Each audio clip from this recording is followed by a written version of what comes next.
नमस्कार दोस्तों, स्वागत है आपका द नॉलेज में। और आज हम बात करेंगे दुनिया की एक ऐसी चीज के बारे में जिसे आज तक ऑलमोस्ट किसी ने नहीं देखा। जी हाँ, एक स्टॉर्म आई यानी कि एक बवंडर की आंख के बारे में। ये बवंडर या स्टॉर्म्स दुनिया के कई हिस्सों में हर साल आते रहते हैं।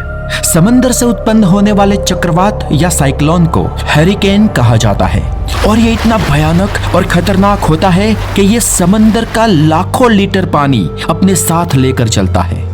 इन स्टॉर्म्स को उनके विनाश करने की शक्ति पर अलग अलग कैटेगरीज में डिवाइड किया जाता है, जिसमें अगर इसकी रफ्तार 119 से 153 किलोमीटर पर आवर है तो उसको फर्स्ट कैटेगरी में गिना जाता है। और ये रफ्तार जैसे ही 154 किलोमीटर से पार हो जाती है वो स्टॉर्म सेकेंड कैटेगरी का रूप धारण कर लेता है। इसके बाद 178 और उसके ऊपर की रफ्तार को कैटेगरी 3 में गिना जाता है। 209 और उसके ऊपर की रफ्तार को कैटेगरी 4 में गिना जाता है।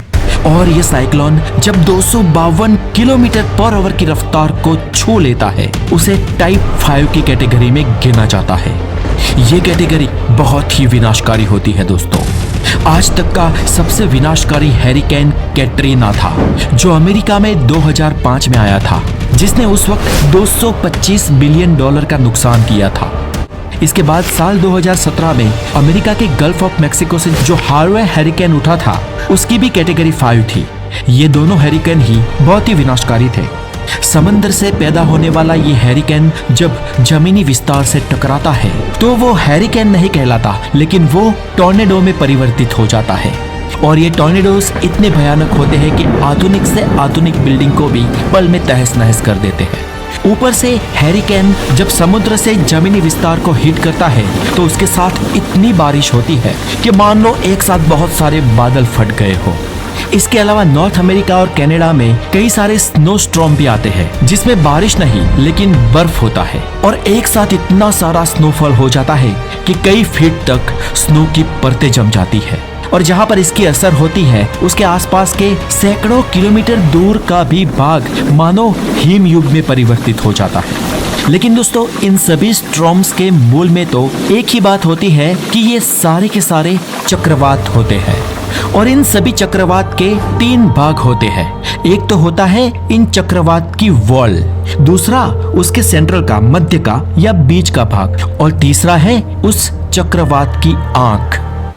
दोस्तों, माना जाता है कि आज तक किसी स्टॉर्म या चक्रवात की आंख नेचुरली अंदर खड़े रहकर किसी ने नहीं देखी, लेकिन हाँ, कुछ लोगों ने बहुत ही हाईटेक इक्विपमेंट्स के साथ इस तूफान की आंख देखी है और वो भी बहुत ही रेयर है। अगर आप इसके आसपास उसकी आंख देखने के लिए हेलीकॉप्टर के ऊपर बैठकर उसके ऊपर से भी जाओ तो भी उसकी असर इतनी दूर तक होती है कि वो हेलीकॉप्टर को भी नुकसान करेगा।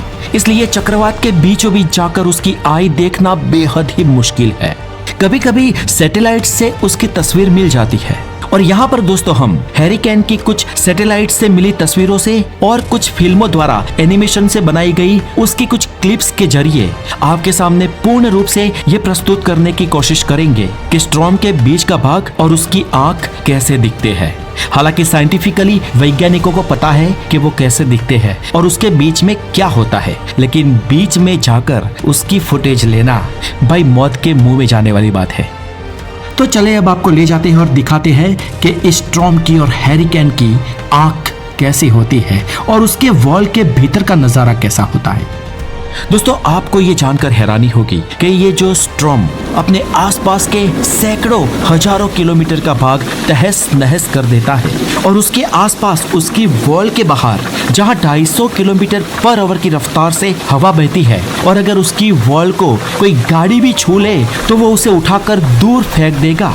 उस स्टॉर्म के मध्य का, बीच का या सेंटर का भाग बहुत ही शांत होता है और उसके बीचों बीच सेंटर में शून्य अवकाश होता है। और फ्रेंड्स, अगर कोई इंसान किसी तरह से उस स्टॉर्म के बीचों बीच आ जाता है तो उसको वहां पर बेहद शांति और सन्नाटा दिखाई देगा। ना कोई आवाज, ना कोई हवा, मानो एकदम शून्य अवकाश। दोस्तों, इसे कुदरत का करिश्मा ही मान लो कि स्टॉर्म के बाहर स्टॉर्म तांडव मचा रहा होगा, लेकिन वॉल के अंदर बीचों बीच असीम शांति होगी। जी हाँ दोस्तों, वहां पर एकदम वैक्यूम टाइप शांति होती है। अगर वॉल को पार कर कर कोई इंसान स्ट्रॉम के बीचों बीच खड़ा हो जाए ना, तो वहां पर उसे कोई चीज छू भी नहीं सकती। एकदम शांति, सन्नाटा, और उसको कोई हवा या हवा की कोई लहर भी फील नहीं होगी। लेकिन जब ये स्ट्रॉम अपनी जगह से आगे बढ़ेगा तो वो इंसान उस स्ट्रॉम की दीवार से टकराएगा ही, और रफ्तार से घूमने वाली वो दीवार उस इंसान को या कई सारे इंसानों के ग्रुप को या किसी भी चीज को अपने साथ उड़ा कर ले जाएगी। इसके बाद वो इंसान बहुत ही तेजी से स्ट्रॉम की दीवार में घूमने लगेगा, और ऊपर जाने के बाद उसको जो नजारा दिखेगा वो मंजर होगा जिसे आज तक किसी ने नहीं देखा है। वो होगी इस भयानक स्ट्रॉम की आई, बेहद खूबसूरत लेकिन बहुत ही भयंकर।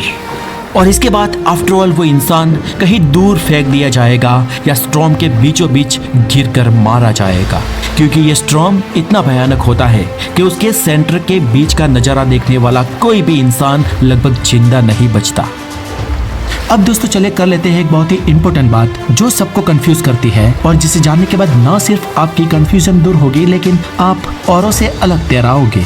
आपने कई बार हैरिकेन, टाइफून, साइक्लोन, टॉर्नेडोज और मॉनसून के बारे में सुना होगा, लेकिन इन सब में समानताएं क्या है या डिफरेंस क्या है? तो दोस्तों सबसे पहले तो ये तीन चीजें यानी कि हैरिकेन, टाइफून और साइक्लोन तीनों एक ही फिनोमिना है। जी हाँ दोस्तों, तीनों ही ट्रॉपिकल स्टॉर्म्स है, यानी कि उष्ण कटिबंधीय तूफान जो समुद्र से पानी और ऊर्जा लेते हैं, तेज हवाओं भरी आंधी और बाढ़ लाते हैं, और उनके बीच एक बड़ी आई ऑफ द स्टॉर्म होती है, एक शांत इलाका।